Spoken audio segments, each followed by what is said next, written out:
Hi guys, so today's video is the first of sort of a three-part series where I'm breaking down a whole slew of drugstore products that came out towards the end of 2018, and I had put these to the test for several months.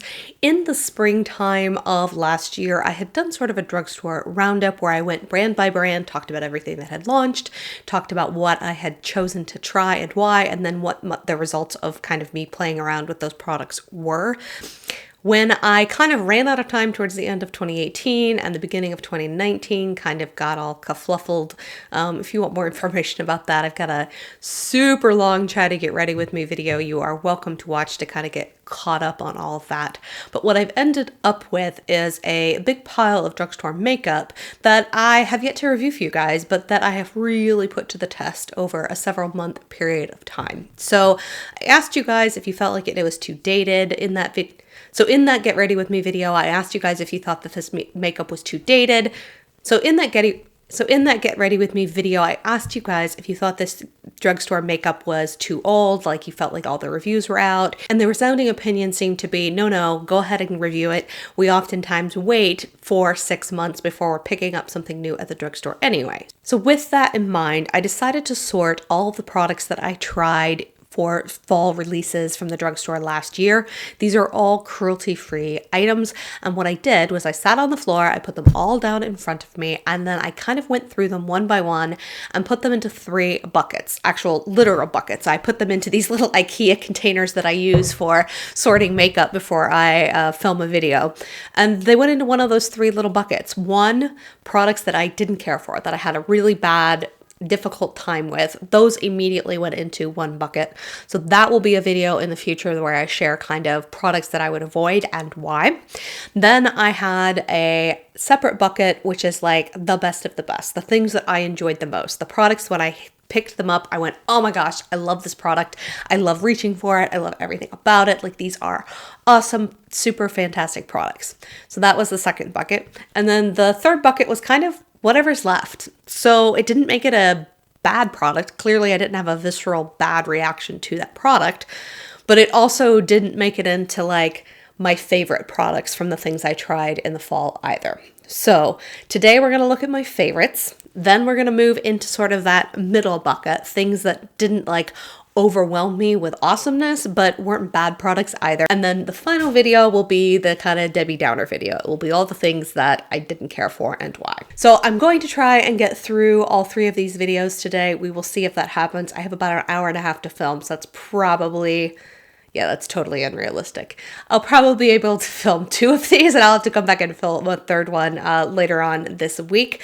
But let's go ahead and get into my favorite products that I tried from all the drugstore products in fall of 2018. Can we just have a moment for this shirt? So we just got back from Orlando a couple weeks ago. I totally picked up my Ravenclaw t-shirt down in Harry Potter land at Universal, along with Harry Potter pajamas and luggage tags and a Honeyduke's coffee mug. Like, I honestly could do a whole video on just all the Harry Potter stuff that my husband and I purchased because we were giant nerds down at Universal. So yes, I am totally in love with my Ravenclaw t-shirt, and I was trying to figure out how to position the camera so that you could see Ravenclaw while I was filming, and it wasn't working. So I just had to call that out. All right, other favorite things. Let's kind of go by application process. Let's start with primers. So up first is the E.L.F.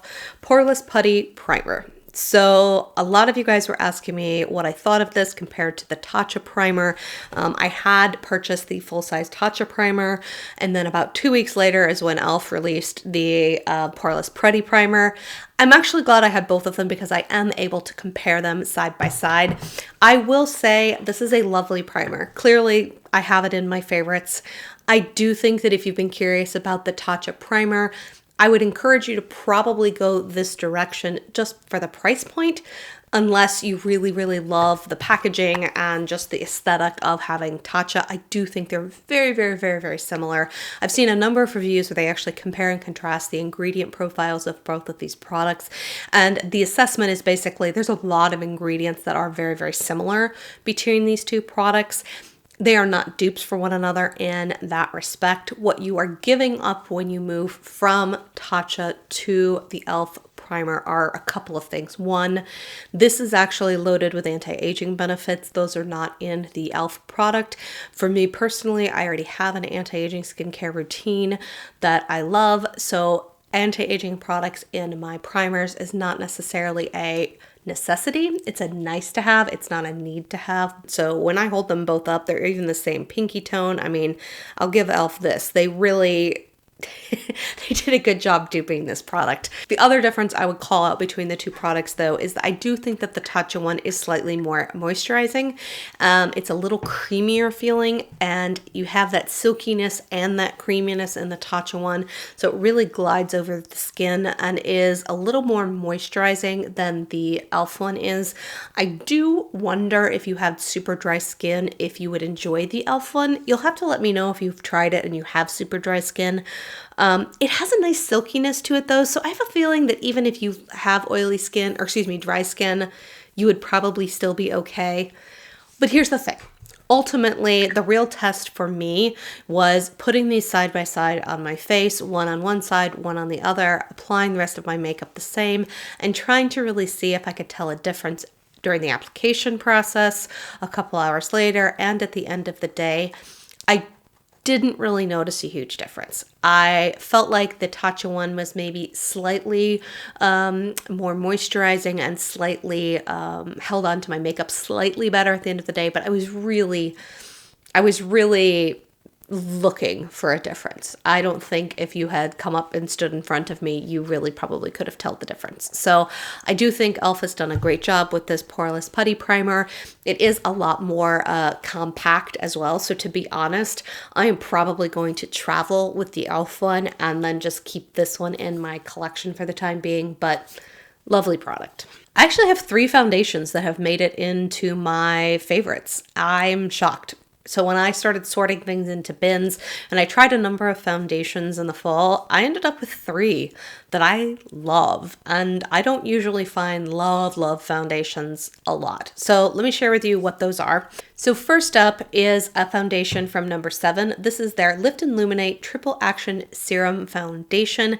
This is an update to a foundation that they discontinued, which was their Lift and Luminate foundation that used to be in this plastic packaging. This was the most moisturizing foundation. I did really like this. I think it gave light medium coverage. It was really easy to put on, really creamy, really comfortable. So when I heard they were discontinuing this, I was kind of like, oh man, like, oh, why did you do that? But I would say that this is actually a slight step up. So it's still hydrating. It's still really smoothing. In fact, number 7 makes probably some of my favorite foundations at the drugstore. I actually like all of the ones I've tried, which is kind of crazy. I like their matte foundation, I like their long-lasting foundation, and now I love the Serum foundation. I am in the shade Calico, and this is the foundation that I'm wearing today. I did have to lighten it a little bit with a couple of whitening drops. The lightest shade Calico, it's a perfect undertone for my skin, but it is just a hair dark for me in the wintertime. In the summertime, I feel like I can wear this one on its own just fine. Calico is the lightest shade that they make in this, however. So just know if you're fair, you may have to lighten up the lightest shade Calico. I would say this is solid light medium coverage with a sponge that can be built to a higher medium coverage. I don't think this is going to get you to full coverage. That's not my preference anyway. It is one of those foundations that is incredibly smoothing, just sinks into the skin, never emphasizes fine lines, lasts for 10 hours on me, incredibly smoothing, and is nicely dewy without being greasy looking. And I think it maintains that level of dewiness from when you put it on and doesn't really break down or get more oily by the end of the day, nor is it more drying. I think it's just perfectly consistent from the minute you put it on to 10 hours later, which is mind-boggling to me. The other thing that I would say about this is that I think it's going to work for a ton of different age ranges. So I love this. I am in my late 30s. I think this foundation looks fantastic on my skin. My mother loves this. She is in her early 60s and she thinks this is one of the most beautiful foundations she's ever put on her skin. My 14-year-old stepdaughter, I just bought her a bottle of this, showed her how to use it with a sponge, and it looks fantastic on her. It doesn't look too makeup-y or too heavy. It looks very natural, but it kind of smooths out her skin. Her skin just looks perfect, but not made up. I think this is gorgeous. It says that it's the best looking skin, instantly smoother, firmer, and more radiant. It has some of the ingredients that are in their triple action Lift and Luminate serum, which is the day serum that I use and love. It says it reduces the appearance of fine lines and wrinkles. Skin looks firmer, more lifted, more even. It does have titanium dioxide and oxide noxate 5%, so it has both physical and chemical SPF in here, so I did want to call that out in case you prefer or don't like a particular version of SPF. It is SPF 15. Here's my SPF thing though. Do not rely on your foundations for SPF. That is bonus SPF. Still use a separate SPF every day. The texture of this product is also nice and creamy. It's not too thin. It's not too thick. It's lovely. Like, this to me feels like such a high-end foundation. And to be honest, with this gorgeous frosted glass bottle, it even feels like a high-end foundation. So I love this one. So that was my Dewy Skin Foundation Love. I also found a more natural finish foundation that I also love. It's from Makeup Revolution. It is their Conceal and Define Full Coverage Foundation. I can get this to be my perfect medium coverage by using the wand, which is going to be either a love or a hate for some of you guys. It has a giant doe foot. I think Emily Noel calls these buck foot. But I find that with this applicator, I can kind of dot exactly around my face the way that I want to. And then I use a sponge, and with that, it blends out beautifully. It's a thinner texture formula, less creamy than the number 7 one, but it gives a really nice even thin layer around my skin, and it gives me solid medium coverage. I do think this one is nicely buildable though, so what I will also do is if I have an area that's just a little more red one day, or I'm dealing with breakouts on my chin, I'll do one thin layer all over my face, blend it out with a sponge, get that medium coverage that I like, and then I can go in and dot on a little bit more very easily. This is a lovely natural finish foundation, so it's not matte, it's not glowy, it's right in the middle, it's just very skin-like. So a requirement for me is that a foundation is easy to blend out, that it doesn't cling to any dry patches or settle into any fine lines on my face. I want it to be a really nice, beautiful application process. That is definitely this foundation. The thing that really won me over though is that I didn't have to set this one. So this one's for me with normal skin, when I have just a light, not heavy, thick, creamy primer on underneath, so just a lightweight primer, I found that this set within a few minutes, and I didn't have to use a powder over the top of it. And I love that. Like, I love the fact that it looked like skin. It was very natural. It wasn't super glowy, and it wasn't super matte. It was right in the middle. And then because I didn't have to layer on any additional face powder on my face, it was so natural and so pretty. It's beautiful. Absolutely beautiful. So I just can't say enough good things about this one. I really feel like this is one I will be reaching for in the summertime, especially because I just prefer to have less makeup on my face during really hot and humid days. So I think I'm going to reach for this one quite a lot during the summertime, but it's beautiful all year round. Just a beautiful foundation. The last foundation that I really fell in love with is also from Makeup Revolution, and it is their stick foundation. So this is their Fast Base Stick Foundation. I'm in the shade F2 in this one as well. This foundation is probably the closest I found to my beloved Makeup Forever Ultra HD Stick Foundation that, because they're not cruelty-free, I'm not going to be able to purchase anymore. So I have been on the prowl trying to find a stick foundation, quite frankly, at any price point that does what that one does for me. That one just glides onto the skin. It blends out like a dream. It makes my skin look really naturally glowy.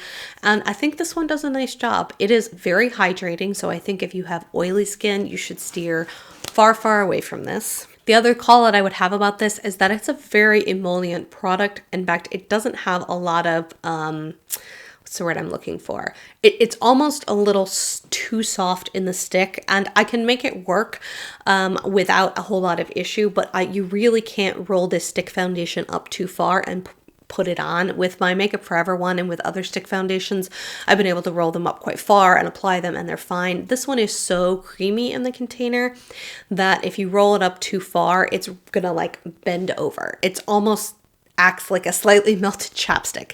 So that may be a turnoff for some people, so I did want to call that out, but I do think that emolliency really does lend itself well to blending out on the skin very easily. I've applied this with a brush. I think it looks great. A beauty blender can still move it around and get it into place, which is one of the things I liked as well. And then I've honestly used my fingers on some days. I do think this is one that does need a little bit of setting. So I do think that I at least have to set areas where I'm going to put powder product on top to give it its best life and to not have the blush or the bronzer kind of stick to it. So it is definitely more moisturizing, but I really like this one. I think it's really beautiful, and so far it is the closest dupe, like I said, to my beloved Makeup Forever one. If you guys are interested in sort of a stick foundation video, let me know. I know Emily Noel did one not too long ago, but I've been collecting quite a few stick foundations because they've been coming out a lot from a lot of different brands, high-end Drugstore. I'm still not through testing all of them. I still have the ColourPop one to try. I'm in the process of testing the Milani one. This one I've already tested clearly, but if you would like a roundup of stick foundations, if that is interesting to you, let me know. I'd be happy to film that for you. And then the last sort of face base product I wanted to talk about was from Catrice. This is the Prime and Fine Dewy Glow Fixing Spray. This is lovely. It is everything that Taylor said and more. It is absolutely gorgeous. I do think this is the one that will replace Max Fix Plus for me because it is one of those more hydrating primers that really kind of causes any powder foundations or powder products you've put on your face to sort of meld together. That's what Fix Plus is beautiful for. This adds a little bit more glow than Fix Plus, but I can absolutely see myself using this to kind of wet my brushes as well as add that glow to my face and take down any powderiness. I do not think that this is one that extends the life of my makeup. I still will point you back to the Skindinavia Bridal Setting Spray as the best product on the market to make your makeup last longer. But if your skin is dry, if you need a little extra dewiness, if you want to take away some powderiness, if you want to wet a makeup brush, this is gorgeous. It's been hard to get your hands on because it keeps selling out in Ulta stores. I know my Ultas have had an impossible time keeping it in stock. And then even on their website had sold out several times. Now, what is interesting, and on the front, it does say shake before use. There is a slight pearly powder at the bottom of this. It's very, very subtle, but it is part of the thing that's giving that really soft radiance is that pearl powder that has almost like a little bit of an iridescence to it. There's so little of this powder in here though that I don't feel like I ever get like glitter particles or shimmer particles on my face when spraying, but I would say part of what's giving that glow is definitely that powder. So you are going to want to make sure you shake it up. In fact, as I stare at this right now, I can see that sort of pearly powder swirling around inside of here. So not something I had seen called out, and before I tried it, I didn't realize that that was in there, but that is definitely probably one of the things that's adding to the glow. So a blush that I absolutely have loved, and it's actually the blush I have on today, is from CoverGirl. This is the Peach Punch blush. This is peach scented, but it's actually a really lovely peach scent, unlike that super faux chemically peach palette that Too Faced first put out. I think the packaging on this is really cute. It's a lovely satin blush that doesn't look powdery. It just blends into the skin. It gives a hint of a glow without being too much of a glow. It's definitely buildable as well. I know they had a couple of other shades in this. I just picked up this one shade in Peach Punch, but I know that there was a darker peach, and I think there's actually even a lighter peach if I remember correctly. But yeah, I think this one is absolutely gorgeous. It's a lovely formula. I think it lasts all day on me. It's just the right undertone for me. I can see myself reaching for this a lot come springtime. So I didn't try a lot of the other scented CoverGirl products that came out, in large part because I just didn't feel like the other face products, the bronzers and the highlighters, really suited my skin tone. And then I'm just not a fan of the CoverGirl eyeshadow formula. I feel like it disappears on me. Like, disappears in a way that I have never had other eyeshadow formulas disappear on me. Like, I will put it on, I will put shimmers on, I will put mattes on. They will look beautiful when I have them on. And then about 5 or 6 hours later, I will look in the mirror and it's like, where did it go? I don't know. So I may be the anomaly, but I didn't try any of the peach eyeshadow palettes or the chocolate eyeshadow palettes, just because when I see those eyeshadow palettes come out, I'm kind of like, no, it's just, I know how I feel about them. So, but this product, gorgeous. Absolutely love it. Another CoverGirl product that I can't say enough amazing things about is their new Exhibitionist mascara. So it's this very simple silver tube. It is a natural bristle brush. That is hard to say. It has sort of that hourglass shape that we've seen from the L'Oreal Lash Paradise and from the Better Than Sex. I would say it's kind of that kind of formula, but I actually like this one better than my Lash Paradise, which I'm thrilled to report, because that was a lovely mascara that I loved what it did to my lashes in terms of volume and length. I actually like this one a little bit better. I find that the formula doesn't get as clumpy very quickly. That Lash Paradise, the one thing that I noticed was after about 2 months of use, I could really start to tell that it was drying out. I'm not having that same dry down factor with this one. It makes my lashes have lots and lots of volume, but it still gives me length, but it's not super clumpy, but it's buildable, but it's still pretty impactful with just one coat. So it is the mascara that I have on today. I always feel like showing mascara in videos is like next to impossible. I don't have the longest lashes of life to begin with, so I'm looking for all the help that I can possibly get from a mascara. But I also feel like filming and showing you guys what a mascara does is like, it's impossible. I can't seem to get the angles that other people are able to get. This mascara is absolutely lovely, and this is going to be my replacement for my L'Oreal Lash Paradise. All right, guys, so future editing Sarah here. I just realized I forgot to talk about the second blush product that I have put in my favorites, and that is because it was in a travel makeup bag, and I just hadn't taken it out of that bag to put it back into the bin to remember to film about it. So I'm editing this video, and I just went, oh shoot, have to bring this up. This is the Flower Beauty Blush Bombs. I think this is an amazing cream blush formula. I guess it would be more of a liquid than a cream. First of all, the packaging on this is so stinking cute. I absolutely love these. I will say I just went out onto Flower's website the other night to kind of check out some of the other colors, and I think all but one of them is sold out on their website right now.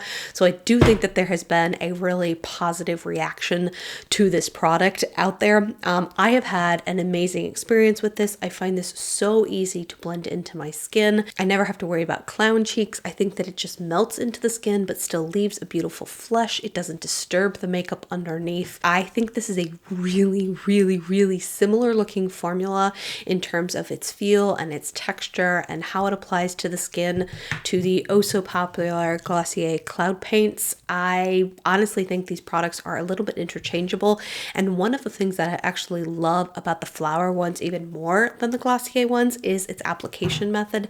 I do think that this kind of detailed little tip that's at the top of the Flower one really allows you to put a little teeny tiny drop, like exactly what you need, onto the back of your hand to pick up with your finger and sort of blend out.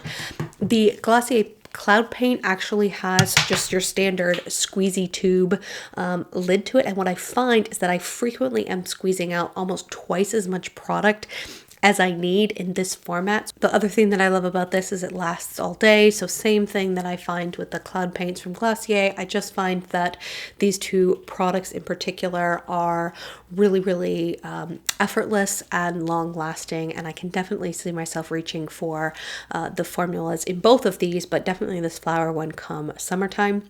So if you've been curious about the Cloud Paints, whether or not you would like them, not certain about them, I would definitely point you in the direction of the Flower Beauty ones. They're a lot easier to get your hands on. They're much more affordable.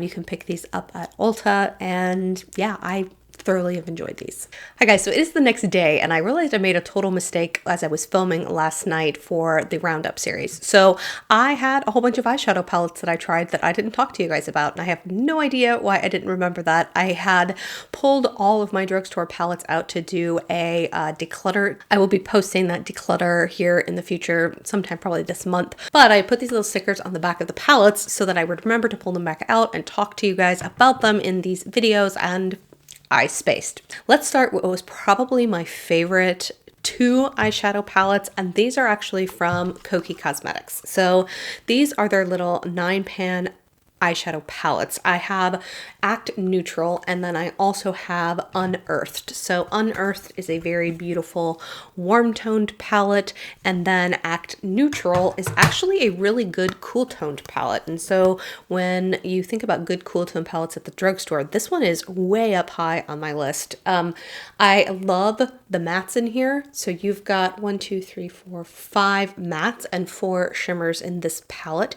The mattes are really creamy. They're really buttery. They blend out really well. They're pigmented. You may have to build them up slightly, but the pigmentation is really great. It's really even. It doesn't dust away. It's not a dusty matte. And then the shimmer shades in here are absolutely stunning. Like, I am really, really impressed with the shine factor and how metallic they are. They apply well with a brush. They go great with your finger. They do get a little more intense if you wet them, but to be honest, I didn't feel the need to actually do that when I was using these palettes. So that is Act Natural. Oh, and can we just talk about how they've included this really pretty sort of dark teal green down here in the corner. The other thing that I appreciate about this palette, and then also the one I'm going to talk about next, the Unearthed palette, is there's not any duplication. So often I feel like in a lot of eyeshadow palettes, I look at them and I'm like, you've got 2 shades that are serving the same purpose. And that just annoys me because it's like, I don't need 5 medium tan brown shades in an eyeshadow palette. Give me the one that I need to run through my crease and call it a day. So with these, I don't feel like there's any duplication in color. They've picked nice warm tones. In this palette, you are getting 4 mattes and 5 shimmers. But once again, the shimmers aren't duplicated. They all pair beautifully together. It's the same formula across both palettes. I'm really impressed with these two. Now, I did want to say that I had tried Kokie's eyeshadow palettes in this 9-pan format probably right before I started my channel, and I never reviewed them on here for you guys because I had tried them, not liked them, and decluttered them. So when I saw that they had put 2 more of these out, I was kind of like, didn't really catch my eye right away until I saw that they had a big thing on their website saying newly reformulated. And so I thought to myself, well, the colors in here are really pretty. Let's give these 2 a whirl. And I'm so glad I did because the formula is phenomenal. It's one of the better eyeshadow formulas I've tried at the drugstore. Now, personally, I hope they go back and reformulate their older palettes. I haven't seen anything that leads me to believe they have, but I may give them, like, I don't know, until later this year, and then try picking up an older palette just to see if they've gone through and formulated them to be like these, because these are lovely. The next eyeshadow palette that I absolutely love is from E.L.F, and it's in their 10-pan palette format, but what I love that they're doing now is adding a window in the front of their eyeshadow palettes. Their old ones used to all be black on the front, and a lot of them are still sort of that matte black packaging, but I'm noticing that the newer versions of those landing in my local Walmart and Target, etc., all have a clear window, which I much appreciate, because sorting through these little 10-pan palettes when it was just black and wasn't consistently labeled was kind of a pain. And so I do really appreciate the window. Now, you are losing the mirror, so that may be a big deal for some of you guys. Obviously, with this window to see the colors, there's no mirror inside, but this is the Modern Metals palette. I think this is such a fun palette. So what you have down here are 5 matte shades. So starting kind of at this point on down, you've got great mattes. You've got some really fun pops of color. You've got a really nice mustard shade. You've got a nice terracotta, a really fun teal that's really beautiful, a nice plummy tone. So I just felt like I could do a sunset eye. I could do something that was slightly more cool toned because you've got this more sort of muted olive green down here. And then you've got some lighter sort of inner corner highlight or lid shades. I just found that I made some really beautiful looks in here, and the colors went really well together, but they were a color combination that I hadn't really played with before, and I just felt really inspired every time I used this. I will also say that I do feel like E.L.F. continues to reformulate and sort of improve their eyeshadow formulas, and for as much as I've liked their eyeshadow palettes in the past, these 10 pan ones in particular, I do feel like the pigmentation is just even better on these newer palettes than it has been in the past. So I really enjoy this one, and I really feel like it is one of those sort of inspirational palettes every time I use it. And then the last two palettes that I wanted to talk about are also from E.L.F. So it started out with the Opposite Attracts palette. I really like this palette, guys. I love the idea behind it. So you have half cool tones on this side and half warm tones on this side. I actually really love the idea of playing with cool and warm tones. I like the juxtaposition of those shades on my eyes, but I feel like they've done a really nice job once again of selecting some interesting shades. So you've got a lot of fun ways to play with this palette. The one caveat I would say with this is that the mattes I think everyone would love. Quantifiably, they're just good. In terms of the shimmer shades, they blend into the eyes gorgeous. They have fantastic pigmentation. I don't need my finger to build them up.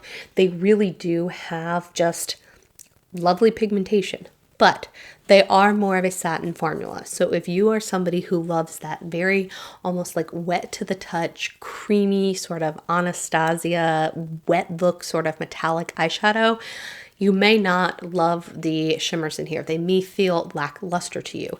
It's not that they're not pigmented. It's just that they're not high shine foil. I don't necessarily want every single day of my life to be high wet shine metallic on my lid. So this is a palette that I think is going to translate to both fun looks as well as work looks, and I really enjoy it. And because I enjoyed this one so much, I actually went and picked up the new Classics, which was the second one that they released. And this one may be everybody's sort of boring neutral palette, but I quite frankly think it's beautiful. I like boring neutral palettes that perform. I like being able to go warm, cool, or neutral in a single palette. It has all of the neutral lid shades that I would love. This platinum shade in particular is absolutely stunning. It's sort of one of those dirty gold shades that just, I don't know, I really like that sort of dirty gold shade. And then you've got a really nice mix of mattes up here to kind of build a warm look out with. You've got some cooler tones in mattes in the second row. I think this is a nice neutral palette. This might not be the most inspirational palette in your collection, but it's interesting. I had my Too Faced Semi-Sweet Chocolate Bar in my everyday makeup drawer for this past round, and I have to be honest, I think I prefer the shadows in here to that one. I found them to be kind of similar in terms of mattes, and then in terms of shimmers, I think they're pretty comparable to this, and I actually just enjoyed the colors and the looks that I was making with this as I was testing it more than I did my Too Faced palette. So that to me was very telling in terms of quality and what I was going to end up wanting to reach for in the future. So they have put out a more colorful palette. In fact, I actually saw it at my local Target. I've looked at it several times, but I have to be honest, it's not a color scheme that is just like screaming to me to want to pick up. But in terms of neutrals and just sort of in this one particular fun pops of color, I really like what E.L.F. is doing with these eyeshadow palettes. All right, so the remaining products I have in sort of this favorites bucket are all lip products. Up first are some from CoverGirl. So I will admit, I have not been a huge fan of the CoverGirl lipsticks to date. The cream formula has been repackaged, but I don't think it's been reformulated, and I really haven't enjoyed the taste of them. I've always felt like they were very thin and slippy feeling, so I've never really cared for the CoverGirl cream formulas. I also felt like a lot of them were very frosty shades, which is not a lipstick that I prefer, lipstick color formula that I prefer. Introducing the Demi-Matte formulas. So these are their new Exhibitionist lip formulas. This is their Demi-Matte formula. Didn't come out with a lot of colors in these. Unfortunately, the bulk of the CoverGirl colors are still in that cream formula that has a very strange scent to it, and I don't like the texture on my lips. It feels sort of cheap and slippy. This formula is really, really lovely. It has a nice soft vanilla scent. It has a really nice smoothness to it that is just glides onto the skin, and it's demi-matte without being super, super intense. So I do feel like if you like a little bit of a matte lip look, but you really need moisture in your lips, this is a formula you might like. There are two nudes that they came out with, and I purchased both of them. I am wearing the lighter of those nudes today, which is the color Streaker. I think this is a gorgeous, fair, sort of pinky nude color. I can't say enough amazing things about the color Streaker. And then the darker color that I have is the color Trending, which is more of a mid-toned nude on me, but I think if you are more tan to deep, this could be just a perfect your lips but better sort of color on you. Like I said, the formula is lovely. It's creamy, it's hydrating, it's comfortable all day. It doesn't settle into lip lines. They just need to come out with more colors. I would still put my Flower Beauty matte and cream lipsticks over these, but I do think they have some shades that the Flower formula does not. So I definitely can recommend these highly. But just know, if you still want to know my favorite drugstore lipstick formula, it is the Flower Beauty Petal Pout lipsticks. I also tried the lipstick from Makeup Revolution and Soph. The shade Cake is kind of like, it's my perfect nude. Like, it's a little bit deeper than the CoverGirl one that we just looked at. It's definitely pink based versus sort of orangey or brown based. So once again, more flattering on someone with fair skin and cool undertones. I'm going to swatch the CoverGirl one right next to it so you can kind of see. So the CoverGirl one you can see there is definitely lighter, and that is more pale, which is what's on my lips now. This Makeup Revolution formula is just so creamy and so comfortable and just so easy to just pop on. I almost feel like I don't even need a mirror when I apply this shade.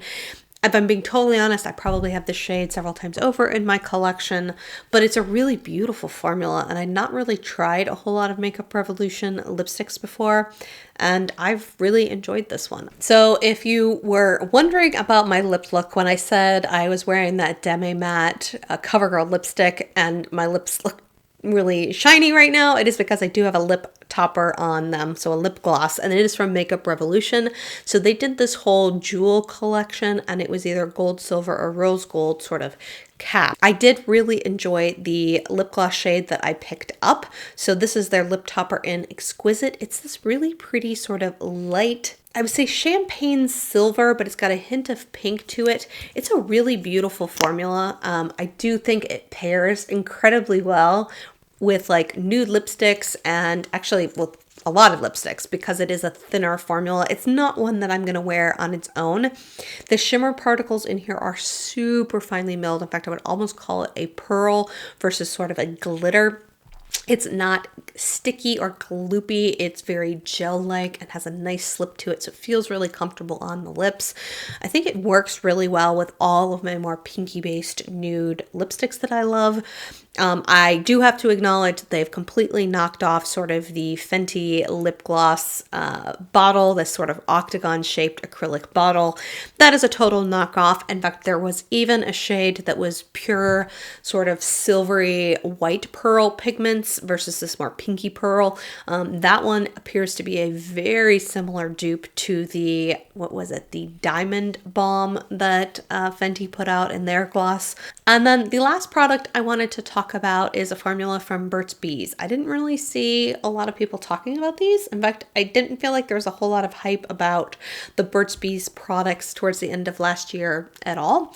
But this is their liquid lipstick. And I was like, oh, Burt's Bees is doing matte liquid lipsticks. These are not matte liquid lipsticks. These are liquefied lipsticks. So they have the standard doe foot applicator, but they really are just a glossier, creamier lipstick. That's the best way I can describe them. They do set down to have sort of a nice satiny texture. There's a little bit of gloss and shine, but I do find that that wears off throughout the day. It goes on a little more shiny, and then kind of that shine starts to disappear a little bit about 2 to couple hours in, and then you're left with more of a satiny sort of format. I do find that these last pretty well on my lips. It's definitely more of a liquefied lipstick versus like a lip vinyl.